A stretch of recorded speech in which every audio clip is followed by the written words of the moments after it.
Hi అండి, అందరికీ నమస్కారం. Welcome back to my channel. ఇప్పుడే అందిన వార్త. వివేక హత్య కేసులో బిగ్ టర్న్ అండి. ప్రభుత్వం కీలక నిర్ణయం అయితే తీసుకుంది. సో పూర్తి వివరాలను ఈ వీడియోలో తెలుసుకుందాం. వీడియోని ఎక్కడికైనా స్కిప్ చేయకుండా చివరి దాకా చూడనప్పుడు పూర్తి ఇన్ఫర్మేషన్ అర్థమవుతుంది. అలాగే వీడియోకి ఒక లైక్ చేయండి ఫ్రెండ్స్. వీడియోలోకి అయితే వెళ్ళిపోతాము. ఏపీ రాజకీయాల్లో కీలక పరిణామం చోటు చేసుకుంది. వివేక హత్య కేసులో ఆసక్తికర అంశాలు కొనసాగుతున్నాయి. తన తండ్రి హత్య కేసులో న్యాయ పోరాటం చేస్తున్న వివేక కుమార్తె సునీత తొలిసారి ఏపీ సచివాలయానికి అయితే వచ్చారు. హోంమంత్రి అనితతో భేటీ అయ్యారు. వివేక హత్య తదనంతరం పరిణామాలను హోంమంత్రి దృష్టికి తీసుకెళ్లారు. ప్రభుత్వం నుంచి వివేక హత్య కేసులో న్యాయం చేస్తామని స్పష్టమైన హామీ దక్కిందని అన్నారు.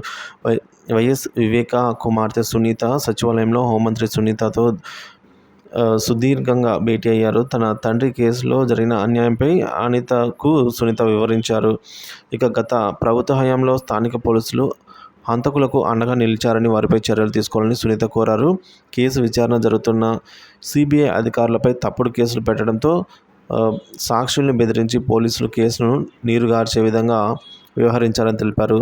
సునీత నుంచి అనితకు మరింత సమాచారం అయితే సేకరించారండి అనిత గారైతే. సో ఏం సమాచారం సేకరించారంటే, సునీతకు హోంమంత్రి అనిత కీలక హామీ అయితే ఇచ్చారు. ప్రస్తుతం సిబిఐ విచారణలో ఉన్న కేసుకు సంబంధించి సంపూర్ణ సహకారం ఉంటుందని భరోసా ఇచ్చారు. దోషులకు శిక్ష పడేలాగా చేసేందుకు ప్రభుత్వం చిత్తశుద్ధితో పనిచేస్తుంది అన్నారు. అనిత తప్పు చేసిన వారిని పోలీసులను వదిలిపెట్టమని స్పష్టం చేశారు. కొద్ది రోజుల క్రితం అసెంబ్లీ వేదికగా శాంతి భద్రతలపైన ముఖ్యమంత్రి చంద్రబాబు శ్వేతపత్రం విడుదల సమయంలోనూ వివేక హత్య కేసు అంశాన్ని ప్రస్తావించారు. వివేకాను చంపింది ఎవరో త్వరలోనే బయటకు వస్తుందని వ్యాఖ్యానించారు. జగన్ ముఖ్యమంత్రిగా ఉన్న సమయంలో సునీత ప్రభుత్వం నుంచి సహకారం కోరలేదు. ఇప్పుడు కూటమి ప్రభుత్వం ఏర్పాటైన తర్వాత నేరుగా సచివాలయానికి వచ్చారు. అటు కోర్టులో అవినాష్కు వ్యతిరేకంగా పోరాటం చేస్తున్నారు. ఇక తాజా ఎన్నికల సమయంలోనూ జగన్ను ఓడించాలని సునీత పిలుపునిచ్చారు.